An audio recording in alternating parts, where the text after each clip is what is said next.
Locus here, and here's my review on Arkham City Batman figure from DC Collectibles. So we do have here a 2013 released figure. I think it was really sometime around that year, and I wasn't really hardly looking for this figure, but I've always wanted to have one.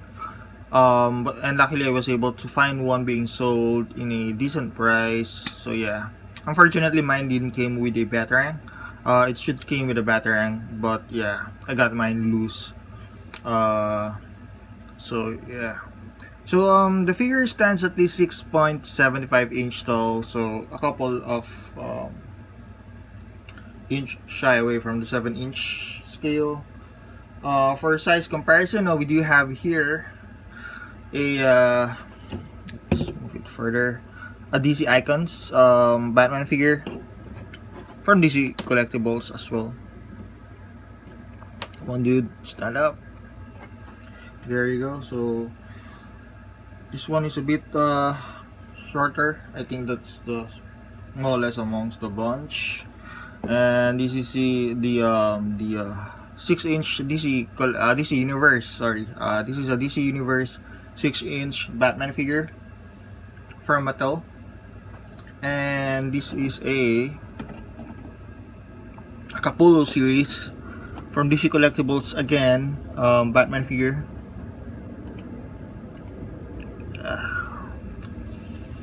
There you go. I'm running out of space. Then, and lastly, this is a Mayfex. A Mayfex Batman figure, the Nolan one. This was the first Mayfex, the Dark Knight Rises figure that they released. So, this you have an idea. And lastly, here's the Arkham Origins Batman figure and the Arkham Knight figure. So the most frequently asked questions that I usually get in Instagram is that which one is better, or which do I prefer most. But they have their own advantages. I like them all, actually. It's not like I'm biased or something, but I like them. They have their own uniqueness as far as details and articulation and how they were made. But if you really are looking for a more articulated, durable, and a good sculpted figure, I would go with Arkham Knight. This figure packs with range of motion and great detailing, no doubt about that. Then the average range of motion that you'd get is from this figure, which I will show you guys later on. And then the Arkham Origins, the figure looks a bit more bulkier amongst the three, but this figure really also comes with good range of motion. You just need to be careful because I've seen some issues of some people who had this figure, some broken pegs and all that, but mine is all good. Aside from this part here on the ground, it tends to fall off from time to time like that, but it's not like the joint or the peg or the ball joint is broken or anything like that. It's just kind of loose, but overall my figure is all good. So yeah, so let's go ahead and focus more on this figure. Alright, so for the articulation of the figure, let's start with the head. So it can move down, it doesn't really move downward. Unfortunately, it's not a huge deal for me, but probably to some it may be. It moves upward. It can tilt. So probably there's a ball joint going on here on the neck connecting through the head. That's why the figure can do this. It can swivel. And the figure can rotate 360, but I don't want to do it in my figures. I don't want to break their neck. So yeah, poor figure, so I don't want to do that. And yeah, it can tilt, so there's a average range of motion on the head. For the arm, it can raise that 4. It has a bicep swivel. The shoulder here is on a hinge, right here, as you can see. There you go. So single hinge here, elbow joint, and a bicep swivel. The forearm can swivel as well. This detailing here is kind of soft, so you don't have to worry about it. You can raise the hand this far, upward, downward, so it can rotate. It has a good range of motion, despite the fact that it came with a single hinge elbow joint. And then it doesn't came with a hinge wrist, but the hand can swivel as well. For the upper body here, it kind of uses a ball joint, because the this part here kind of tilts a little like that, and then it doesn't move backward, but moving downward, it can add a little range of motion there.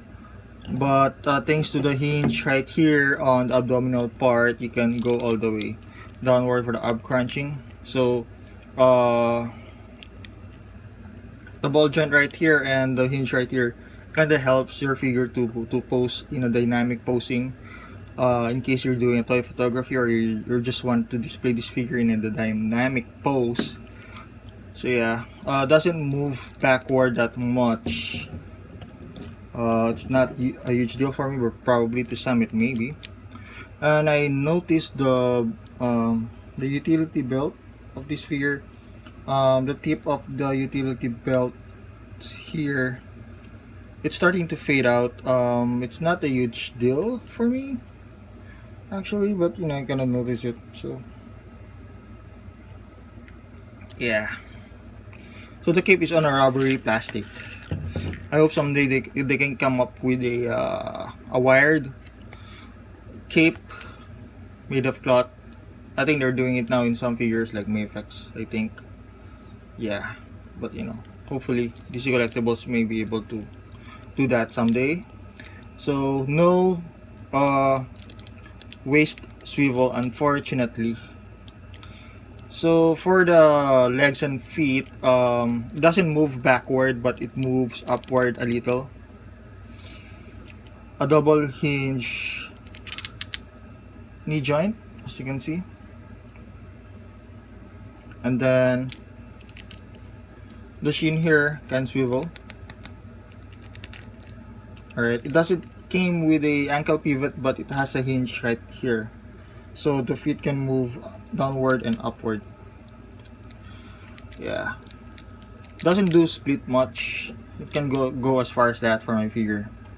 So there you go. So at first I'm not really, to be honest, I'm not really a huge fan of the Arkham City figure, because of the on how their face was sculpted. I'm not really a huge fan of that, but you know, this figure is starting to grow on me. So looking at the figure and how it was built, I really can't help it to compare it to these icons figure, because pretty much the range of motion that we've seen here is pretty much the same that you would find on this particular figure, aside from having a ankle pivot for this one. But pretty much from head to toe, there's a huge similarity. So pretty much we know now where DC Collectible based the anatomy of this figure right here. They base it from this one. So yeah, because this one was released I think 2 years after this one was made, or at least a year I'm not positively sure of that, but this figure was released at least a year or 2 years after this one came out. So right. So pretty much I find the DC Collectibles Batman figure, the Arkham City Batman figure, a sure get still, despite the fact that it kind of lacks of articulation in some areas. But the detailing, the sculpting, the range of motion in some parts of it kind of compensates if whether you're gonna get this figure or not. I would suggest you should, you know, look for one. You can just Google this guy up, or you can just look in Big Bad Toy Stores or Amazon. So yeah. So thanks for checking out my review on this figure. If you have questions, please don't hesitate to comment to the down below, or you can check me out on Instagram or Facebook. So yeah. Thanks for checking out my review, and until later, guys.